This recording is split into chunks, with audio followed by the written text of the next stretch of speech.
오늘 말씀은 맹세하지 말라라고 하는 말씀이지요. 예수님께서 제자들에게 바리새인들과 서기관들보다도 더 나은 의, 보다 나은 의를 위해서는 맹세하지 말라라고 하는 말씀을 가르쳐 주십니다. 왜 맹세하지 말라고 하였는가라고 하는 이 본문의 내용을 살펴보면 이 맹세는 진실과 거짓의 문제라는 것을 아시게 될 것입니다. 부정형으로 설명하면 거짓말하지 말아라 라는 말이고, 긍정형으로 설명하면 너 정직하라 라는 의미에서 맹세에 관한 교훈을 주님께서 해주시고 계시다는 것을 우리 사랑하는 성도 여러분들이 일단 머릿속에 염두에 두셨으면 좋을 것 같습니다.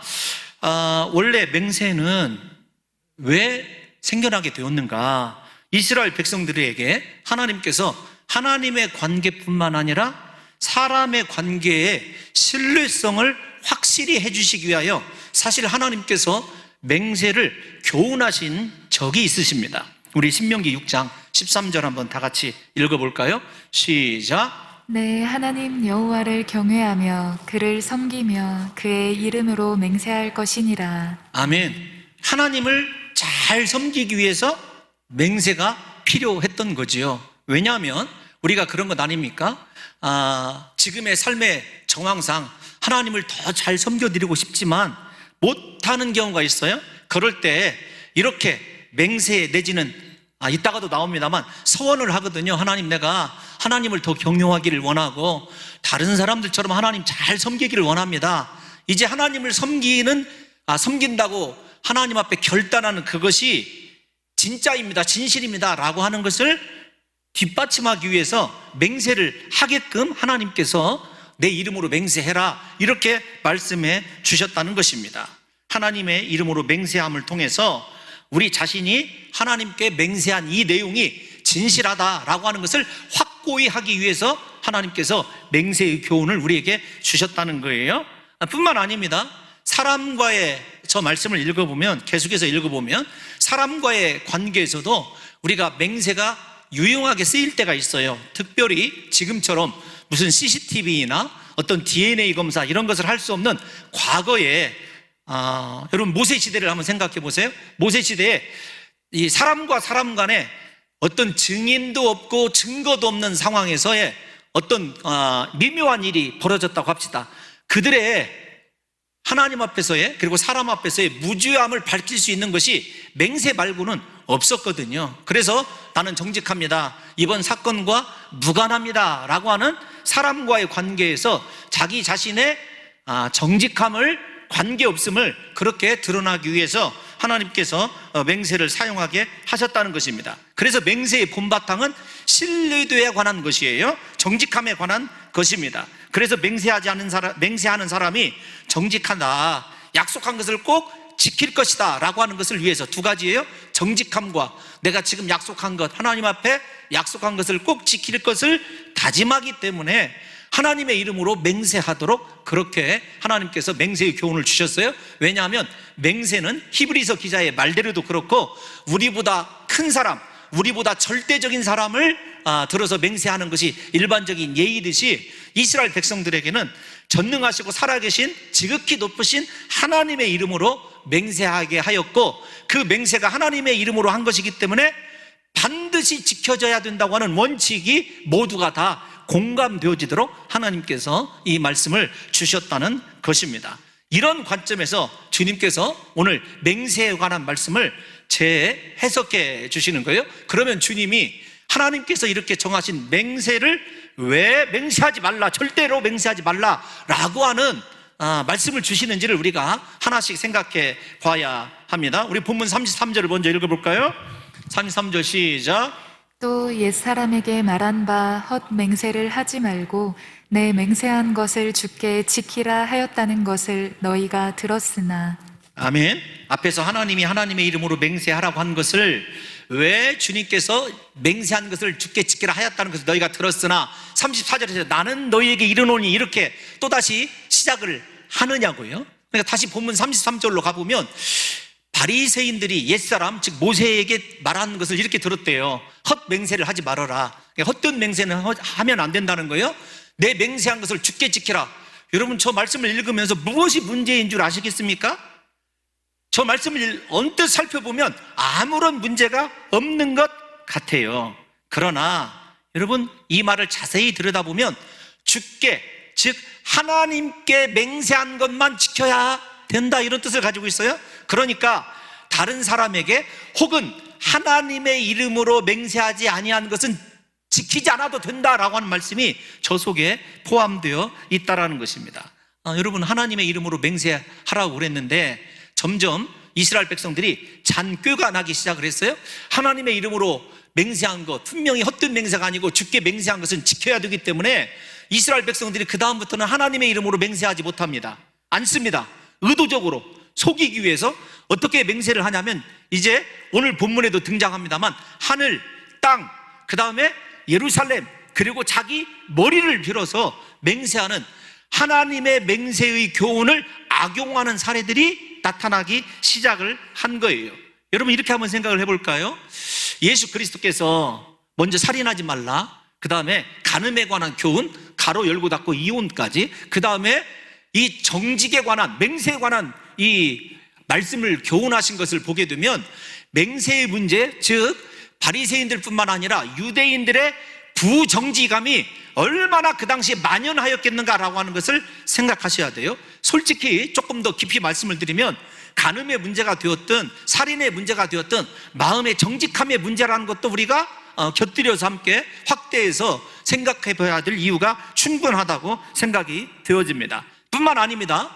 예수님께서 바리새인들의 이 의식하는, 속이려고 의도적으로 하나님의 맹세를 이용하는 것에 대해서 나중에 마태복음 23장에 가면은요 16절에서 22절에서 화 있을진저 의식하는 바리새인들과 사기관들아 책망하시는 7개의 말씀을 나중에 마태복음 23장에서 배워요. 그 세 번째 또다시 맹세의 문제를 하나님께서 예수 그리스도께서 드시고 책망하는 것이 나타납니다. 그러니까 바리새인들이 얼마나, 서기관들이 하나님의 말씀을 악용하도록, 오해하도록 두리뭉실하게 이스라엘 백성들에게 가르치면서 자기들이 빠져나가야 될 구멍은 다 만들어 놓은 아주 허술한, 이 하나님의 말씀을 허술한 말씀으로 만든 것이 이 맹세에 관한 말씀이라는 것을 생각하셔야 됩니다. 특별히 이 바리새인들이 이 맹세의 교훈을 통해서 자기들에게 이득이 되는 것은 절대로 하나님의 이름으로 맹세하지 않습니다.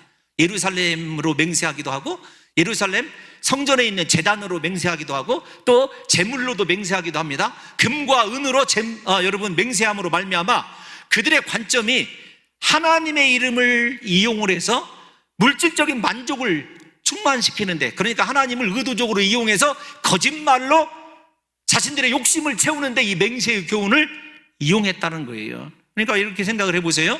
정리해드리면 그런 겁니다. 하나님의 이름으로 맹세하면 반드시 지켜야 되니까 하나님과 관련은 있으되 신성모독죄에도 걸리지도 않고, 사람들이 생각할 때 그거 좀 그럴싸하다라고 하는 하나님과 관련되어 있는 것으로 맹세함으로써 자기 자신들이 의도적으로 이미 그렇게 거짓말을 하고 있었다는 거예요. 오늘 그 관점을 사랑하는 성도 여러분들과 제가 생각해 볼 때 우리의 삶은 어떤가를 한번 생각해 보십시다.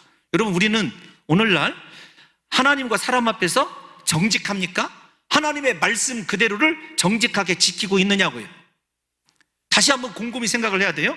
과거에는 말입니다, 크리스찬들이 우리 한국교회 초대교회사를 읽어보게 되면 기독교인들이 1%가 채 되지 않았을 때에도 세상에 믿지 않는 사람들이 기독교인들을요 얼마나 신뢰했는지 몰라요. 그래서 기독교사뿐만 아니라 옛날 초대교회 때 세상의 신문을 읽어보면 기독교인들에게는 보증 없이 돈을 빌려줘도 된다, 이렇게 기사화되어 있고 실제 우리 교회 역사에도 기록이 되어져 있습니다. 그러니까 무엇이냐면 사람들이, 예수 믿는 사람들을 얼마나 신실하게 생각하는지 돈을 아무런 저당 없이도 빌려주고, 그 다음에 그들이 하는 말은요 하나님의 말씀과 동등하다, 이런 표현까지 기록되어져 있어요.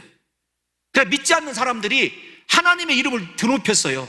하나님이 정말로 신비하다, 어떻게 저 사람들을 바꿔놓을 수 있었을까? 그런데 여러분, 요즘은 어떻게 되었을까요? 그 당시에는 하나님께서 우리 때문에 영광을 받으셨는데 오늘날은 그렇지 않으신 것 같아요. 우리 때문에 존귀하신 하나님의 이름이 망령되이 일컬음 받거나 하나님의 이름이 욕을 먹고 있다는 거예요. 지난해 4월 7일에 기독교 윤리 실천 운동이 일반 국민들, 그러니까 예수 그리스도를 믿지 않는 1000명의 백성들, 우리 국민들을 대상으로 기독교에 대한 신뢰도를 조사한 적이 있었습니다. 1000명이에요. 조사도가 어떤 것이냐면 이런 거예요. 한국 교회를 얼마나 신뢰하느냐라고 물어봤는데 63.9%가 신뢰하지 않는다. 64%가 신뢰하지 않는다는 거예요. 더욱더 제가 마음이 아팠던 것은 무엇이냐면 목회자는 얼마나 신뢰하는가 믿지 않는 사람에게 물어보니까 68%가 신뢰하지 않는데요.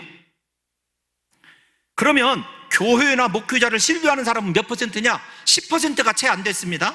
그냥 약간 신뢰할 만하다, 우리보다는 조금 낫다, 내지는 우리와 비슷하다고 대답한 퍼센테이지가 31.8%예요.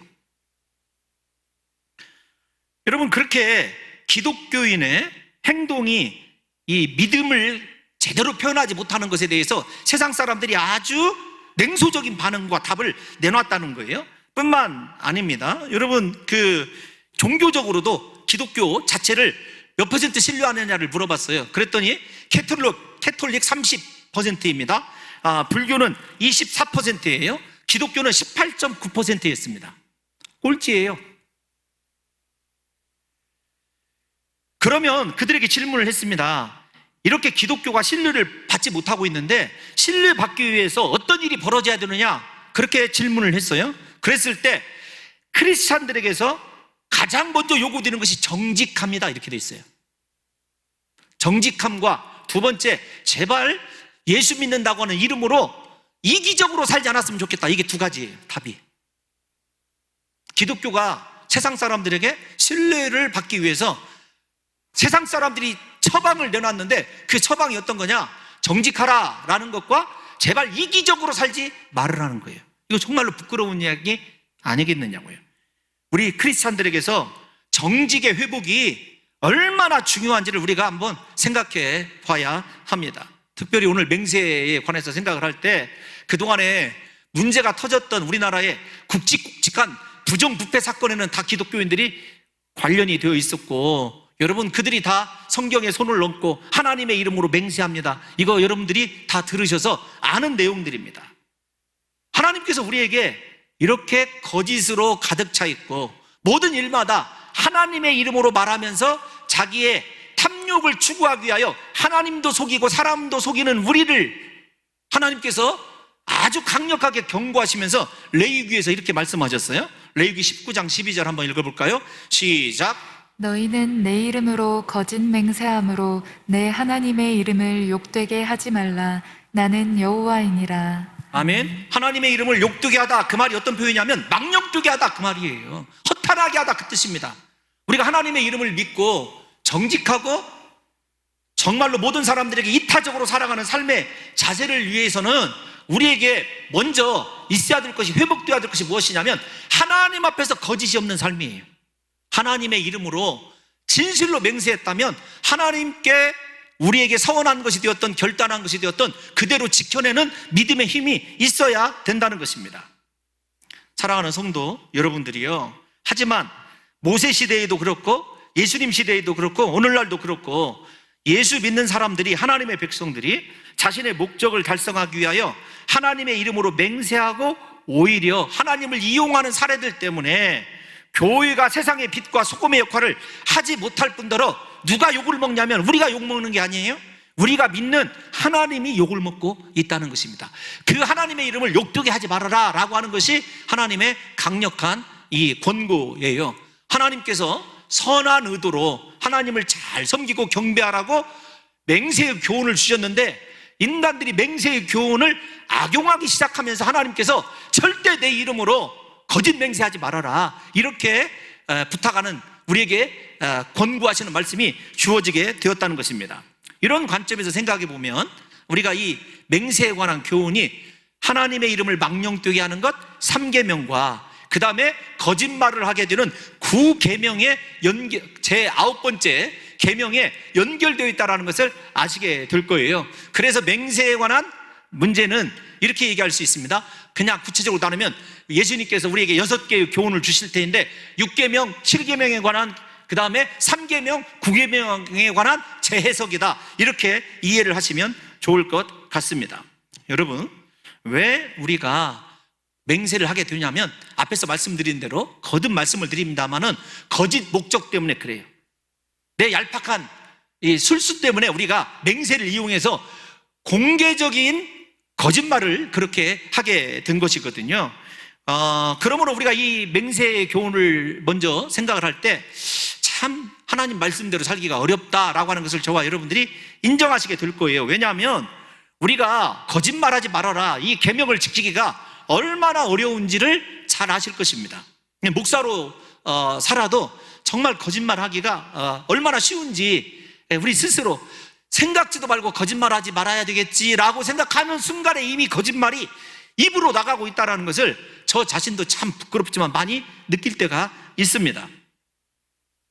여러분, 뭐 공개적으로 어떤 큰 일을 두고 사기를 치고 그러는 것이 아니라 그런 저만의 어떤 루틴이 있어요. 그런 것을 자세히 이야기할 수는 없지만 그러나 부정직한 것만큼은 사실입니다.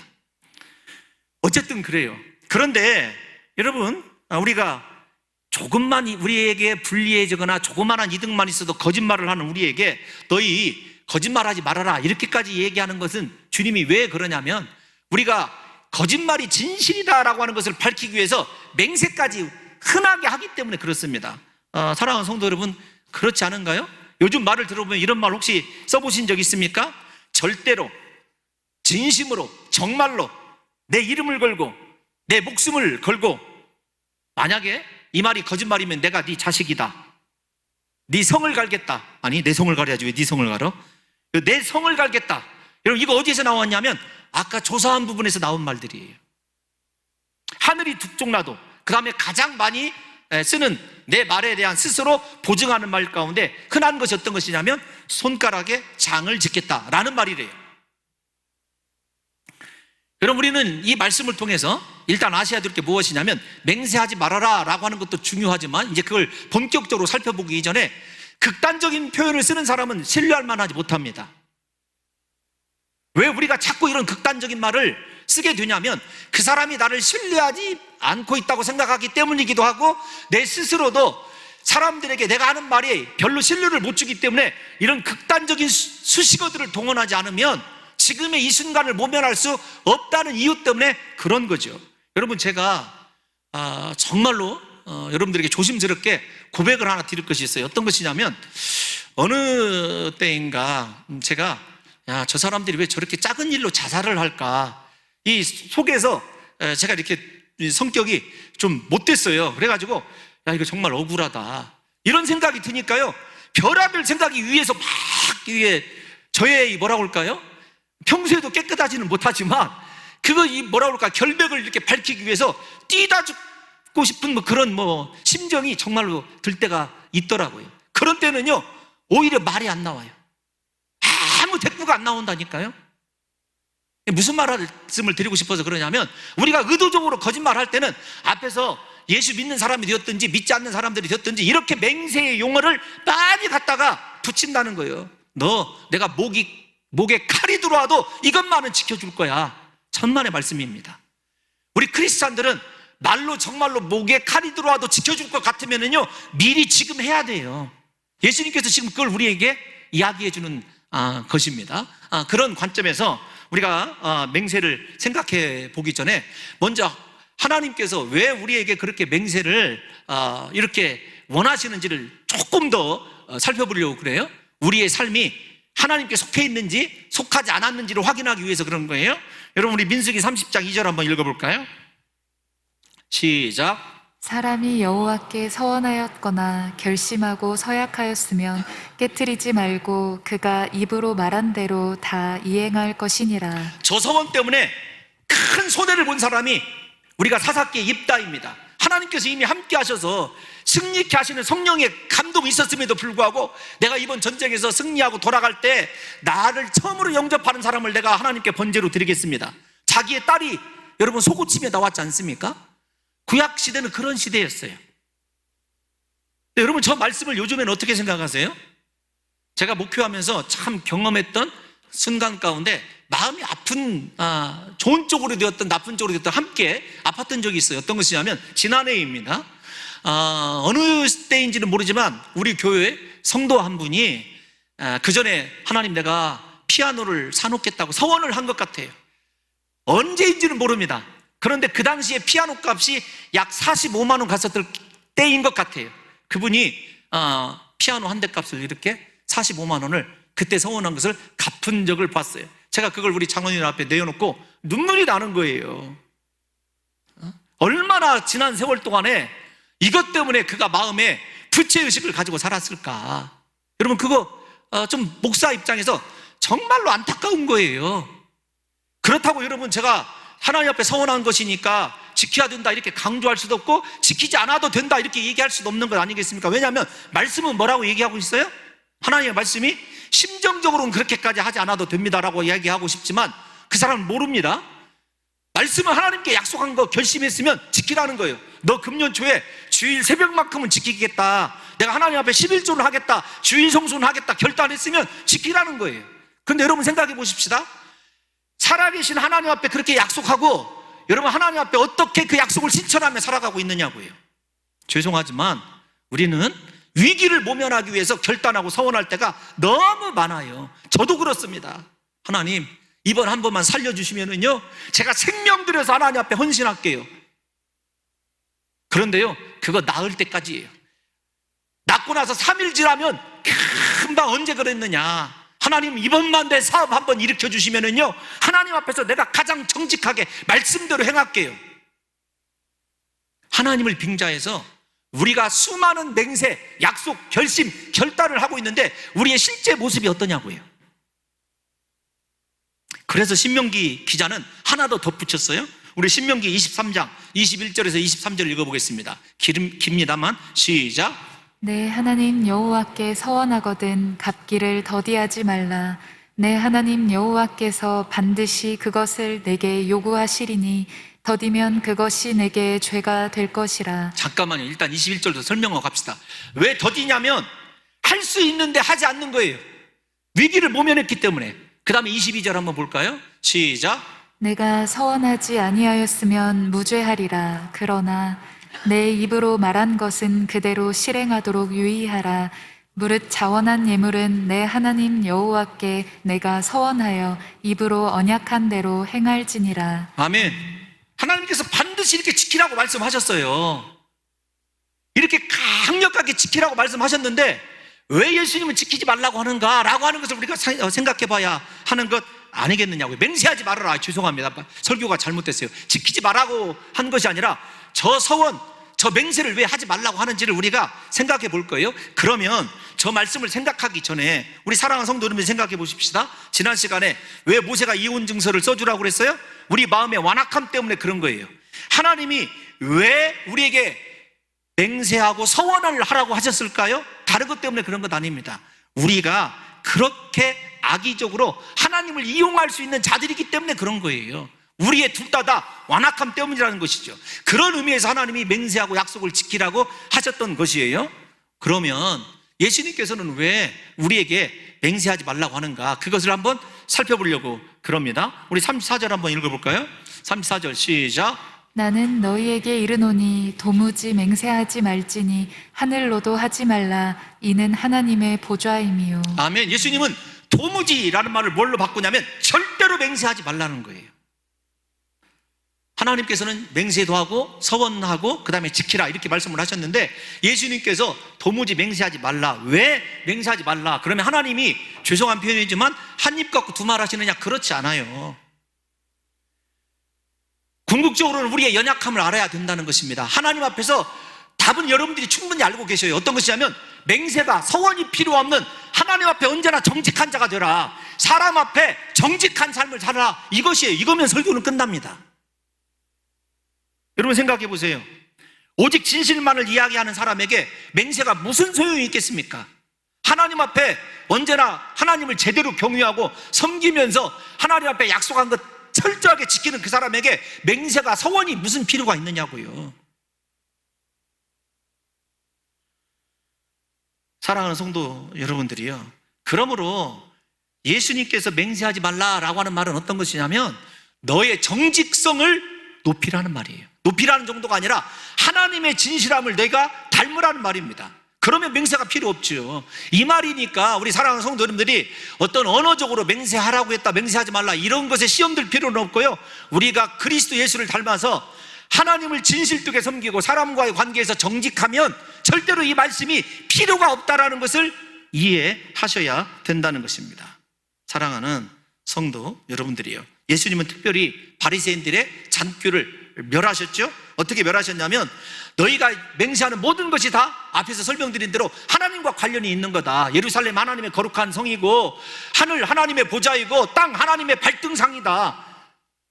이 말은 어떤 것이냐면 하나님이 아니 계신 것이 없고 하나님이 창조하지 아니한 것이 없어요. 무슨 말씀을 드리고 싶어서 그러냐면 우리의 모든 기도, 우리의 마음의 생각, 사람과의 대화 누가 듣고 계시냐면 내가 믿는 하나님이 듣고 계시고 하나님이 알고 계셔요. 더 나아가 하나님 예수 그리스도께서 맹세하지 말라는 말씀을 통해서 우리에게 인생의 유한함을 알라, 인생의 뭐라고 할까요? 무능력함을 알라는 거예요. 우리 다 같이 36절 한번 읽어보겠습니다. 36절 시작. 내 머리로도 하지 말라. 이는 내가 한 터럭도 희고 검게 할 수 없음이라. 무슨 말이냐면 흰 머리는 죄송하지만 우리 연세가 드신 분들이에요. 여러분, 검게는 젊은 사람입니다. 원어적으로는 그래요. 그러니까 무슨 말이냐면 사람의 젊고 늙고를 네가 할 수 있느냐, 네 생명을 네가 네 마음대로 할 수 있느냐예요. 문자적으로 보면 그런 말입니다. 여러분, 저도 이렇게 흰머리 휘날리는 거 싫습니다. 이 나이에 벌써. 그런데 아무리 머리를 검게 하고 싶어도 검게 할 수가 없어요. 염색약을 바르는 건 잠시 속이는 눈가림이죠. 아니, 속인다라는 표현이 좀 그러네요. 우리 염색하신 성도님들 정말 죄송합니다. 그런데 저는 염색을 하면 이런 이야기까지 해야 돼요? 머리에, 두피에 문제가 생겨요. 제가 뭐 희든지 검든지 머리만 빠지지 않았으면 좋겠어요. 이미 빠져 계신 우리 성도님들께 죄송한 말씀이지만, 근데 그게 마음대로 안 돼요. 아무리 프루스카를 먹든지 뭐 우리 장로님이 뭐 이스라엘제 미녹스 그걸 갖다 뭐 주든지, 여러분 그거 빠져요. 무슨 말입니까? 우리 인생에 날고 긴다고는 인생이 머리카락 하나도 제대로 할 수 없어요. 그걸 깨달으면 어떤 거냐면 너의 이 심령의 유약함을 깨달아서 절대로 지키지 못할 약속하지 말라는 것과 더불어서 어떤 것이냐면 하나님께 늘 속하여서 그저 겸손하고 진실하게 살아가야 된다는 거죠. 삶의 이정표입니다. 제자들에게 너희들은 정말로 정직해야 된다. 앞에서 설명해드린 한국 기독교의 비극이 무엇 때문에 이루어졌냐면 목회자들의 부정직과 우리 사랑하는 성도들이 세상에서 물질 때문에 사람의 방법으로 금방 위기를 모면하기 위하여 거짓말했던 것 때문에 오늘날 이렇게 하나님의 이름이 욕을 먹는 것이고 기독교의 위상이 추락한 것 아니냐고요. 사랑하는 성도 여러분, 따라서 서기관과 바리새인들이 가르치는 것처럼 하나님의 이름으로 맹세하는 것은 반드시 지켜야 되고 그 이외에 다른 것들로 맹세한 것은 지키지 않아야 된다라고 하는 것이 얼마나 하나님 앞에 거짓이고 또 거짓인지를 예수님이 힐랄하게 고발하시는 거예요. 너의 약함을 보라는 겁니다. 사랑하는 성도 여러분들이요, 예수님께서는 지금 맹세 금지를 통하여 우리들에게 할 수 있는 거짓말을 원천 봉쇄시키는 거예요. 절대로 거짓말하지 말라는 것입니다. 누구와 누구에게요? 하나님과 사람에게. 왜요? 내가 말하는 것마다 내가 마음속으로 생각하는 것까지 하나님이 듣고 계시기 때문에 그래요. 그러니까 거짓말하는 것은, 거짓 약속하고 맹세하는 것은 무엇이냐면 지금 내 곁에 계신 하나님을 기만하는 거죠. 여러분, 이렇게 한번 생각을 해보십시다. 아주 잘못된 예이지만 제가 결혼을 안 한 사람이에요. 예를 들어서 얘기하는 거예요. 지금까지 졸고 있다가 오늘 들어가 보니까 홍 목사가 결혼을 안 했다고 하대. 또 이렇게 양로당 방송이 꼭 나올까봐 제가 조심스럽게 깨세요. 이 시간 그냥 제가 결혼을 안 했다고 하면 생각을 해보시는 거예요. 그런데 제가 교제하는 A라고 하는 아가씨가 있어요. 그런데 제가 그 아가씨를 놔두고 다른 아가씨를 만나요. 그러면서 B라는 아가씨에게 이 A는 내가 모르는 사람이야. 그것과 똑같아요. 얼마나 A 입장에서는 자기가 내가 정말로 뭐라고 할까요? 속아서 살아온 거, 얼마나 배신감과 심각한 마음에 절망을 느끼겠느냐고요. 하나님이 지금 우리 때문에 그 절망을 느낀다니까요. 하나님이 지금 나와 함께 계셔요. 그러니까 이 거짓말하지 말라, 맹세하지 말라는 문제는 무슨 문제냐면 하나님에 대한 신뢰 문제예요. 여러분 이렇게 얘기하십시오. 어떤 거냐면 하나님 앞에 필요한 것이 있으면요 구하십시오. 신실하신 하나님께서 응답해 주실 줄로 믿습니다. 그러나 그 위기를 하나님을 신뢰하지 못해서 하나님이 지금 함께 하시고 나와 동행하실 텐데 그 위기를 모면하기 위해서 사람에게 잠시 비난받는 거 싫어서 거짓말을 선택하는 것은요 내 곁에 계신 하나님을 불신하는 행위이자 하나님을 모른다고 부인하는 행위와 동일하다는 것을 아셔야 돼요. 그러니까 하나님이 얼마나 하나님을 곁에 두고 거짓말을 일삼는 우리를 바라보시면서 마음 아프겠느냐고요. 그러므로 예수님께서 도무지 맹세하지 말라라고 하는 말은 하나님의 마음을 아프게 하지 말아라. 너 하나님을 신뢰한다면 그분 앞에서 정직하게 구하고 그분이 인도하는 대로 그분의 뜻을 기다리라는 거예요. 그 뜻을 기다리지 못하기 때문에 맹세와 거짓, 약속을 통해서 위기를 돌파하려고 하는 세속에 속한 마음, 얄팍한 네 인간적인 이성을 버리라는 것입니다. 십자가에 못 박아 죽게 하라는 거예요. 그러니까 잠시 손해가 나고 사람들에게 손가락질을 받아도요 정직해야 된다. 하나님 앞에 기도하는 것도요 지킬 만한 것만 정직하게 드려야 되고 뿐만 아니라 하나님 앞에 기도한 것이 있거든 그분을 신뢰하고 기다리라는 거예요. 이것이 하나님 앞에서 진실한 믿음의 삶 아닙니까? 이제 예수님께서 결론에서 뭐라고 말씀하시냐면 37절 마지막으로 한번 읽어보겠습니다. 시작. 오직 너희 말은 옳다 옳다 아니라 아니라 하라. 이에서 지나는 것은 악으로부터 나느니라. 무슨 말이냐면 이런 겁니다. 옳다고 예라고 얘기해야 될 때 아니요 라고 얘기하든지 아니요 라고 얘기할 때 예라고 얘기하는 것은 무엇이냐면 악으로부터 사탄으로부터 난 거예요.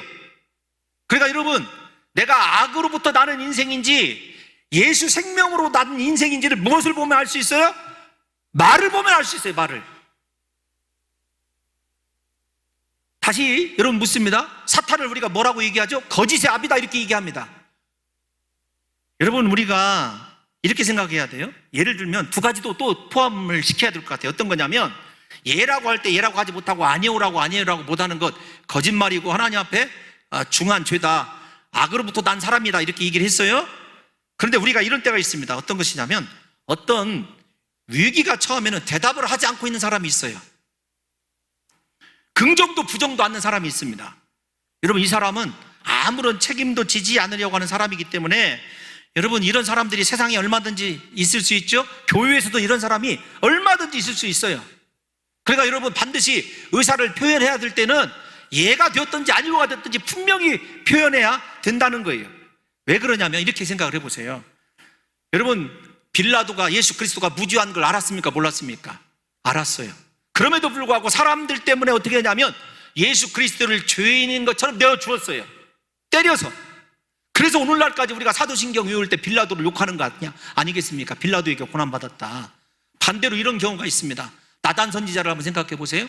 서슬프런 그때 당시에 최고의 권력을 구가하던 다윗 앞에서 당신이 죄인입니다. 그게 나라고? 예, 당신입니다. 대답했던 나단 선지자를 한번 생각해 보세요.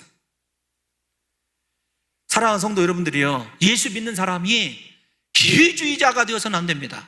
예면 예이고 아니면 아니오라고 분명히 자기의 의사, 그 아니오 때문에 혹은 때로는 직장을 잃을 수도 있습니다. 아니오라고 말한 것 때문에 사랑했던 사람을 잃을 수도 있어요. 그러나 그 상황 속에서 내가 하나님을 절대적으로 신뢰하는 믿음의 사람이라고 한다면 그 대답하는 그 과정을 누가 책임져주고 네가 나로부터 난 자라고 인정해 주시냐면 하나님께서 인정해 주신다는 거예요. 사랑하는 성도 여러분들이요, 다시요, 우리가 이 세상에서 가장 제가 생각해 봤습니다.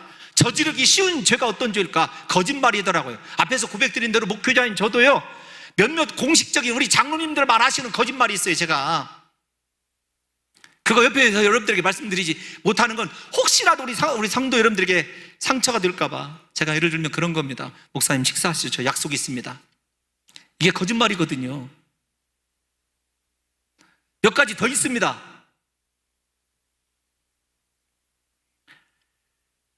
여러분 우리가 예수 그리스도의 자녀라고 한다면 우리 에베소서 4장 25절 이제 다 와 있습니다. 한번 읽어볼까요? 시작. 그런즉 거짓을 버리고 각각 그 이웃과 더불어 참된 것을 말하라. 이는 우리가 서로 지체가 됨이라. 사랑하는 성도 여러분들이 거짓을 버리시기를 예수님의 이름으로 축원합니다. 오늘부터 거짓이 예수 이름으로 떠나가게 될 줄로 믿습니다. 정직함만이 하나님을 높이고 찬양하는 거예요. 하나님 앞에 맹세와 서원이 필요 없는, 하나님이 찾으시는 신뢰하는 그 사람이 우리가 되어야 된다는 거죠. 마지막으로 다윗이 범죄했을 때 그가 어떻게 기도했는지 우리 시편 51편 10절 말씀 한번 읽어볼까요? 시작. 하나님이여 내 속에 정한 마음을 창조하시고 내 안에 정직한 영을 새롭게 하소서. 아멘. 하나님 다시 내 왕위를 보존하게 해주세요. 다시 전쟁에서 승리하게 해주세요. 하나님 내가 잘 되게 해주세요. 그런 기도하지 않았어요. 정직한 영을 붙잡고 일하시고 정직한 영을 붙잡고 사용하시며 그 안에 거하시는 하나님을 알기에, 하나님 나에게 정직한 마음을 새롭게 창조하시고 내 안에 정직한 영을 새롭게 해달라고 간절히 목놓아 통곡하고 회개했던 다윗의 기도가 저와 여러분들의 기도가 되어서, 사랑하는 성도 여러분, 이번 한 주간 특세가 벌어지는데 우리가 주일학교를 위해서 기도하는 것도 중요하지만 하나님 앞에서 결단하고 결단한 대로 살지 못하는 우리의 부정직함, 하나님께 맹세와 서원이 필요가 없는, 하나님을 절대적으로 신뢰하는 믿음이 회복이 될 뿐만 아니라 다른 사람 앞에서도 거짓이라고는 찾아볼 수 없는, 이제부터 세상의 진실한 빛과 소금이 되는 저와 여러분들이 되시기를 예수님의 이름으로 축원합니다.